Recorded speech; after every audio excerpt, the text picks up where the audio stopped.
1967 വരെ പ്രവർത്തിച്ചിരുന്ന ഒരു റെയിൽവേ സ്റ്റേഷനാണ് ഈ കാണുന്നത്. ഏകദേശം 20ഓളം ട്രാക്കുകൾ ഉണ്ടായിരുന്നു ഈ റെയിൽവേ സ്റ്റേഷൻ. അതാണ് ആ കാലഘട്ടത്തിൽ, അതാണ് ഏറ്റവും വലിയൊരു പ്രത്യേകത. 50,000-ഓളം പേര് ഒരു ദിവസം യാത്ര ചെയ്തുകൊണ്ടിരുന്ന ഒരു റെയിൽവേ സ്റ്റേഷനാണത്. ഇവിടെ ഒരാൾ വന്നിട്ട് ഇവിടെ നിന്ന് ന്യൂയോർക്കിലേക്ക് ബോട്ട് മാർഗമാണ് യാത്ര ചെയ്തുകൊണ്ടിരുന്നത്. 20ഓളം ട്രാക്കുകളുണ്ട് ഇവിടെ. അപ്പോൾ പണ്ടത്തെ ലൈറ്റുകൾ വരെ തെളിഞ്ഞിട്ടുണ്ട്. 11, 13, 14, 15 കണ്ടോ, അങ്ങനെ ട്രാക്കുകളുടെ നമ്പറുകൾ ഇപ്പോഴും കാണാം.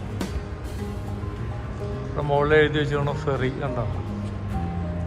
ഈ ബില്ലിങ്ങിലേക്ക് കടന്നിട്ട് ടിക്കറ്റ് എടുത്തിട്ട് അപ്പുറത്തെ കൂടെ ഫെറിയിലേക്ക് കിടക്കണം. ഫെറി കിടന്നാൽ ന്യൂയോർക്കിലേക്ക് പാസ് ചെയ്യാം. ഓരോ ട്രെയിനുകളും പോകുന്ന സ്ഥലങ്ങൾ പണ്ട് എഴുതി വെച്ചിട്ടുണ്ട്, അതുപോലെ തന്നെ കിടക്കുന്നുണ്ട്. ഏകദേശം 60ഓളം വർഷങ്ങളായിട്ട് ഇവിടെ നിന്നൊരു യാത്രയും ഇല്ല.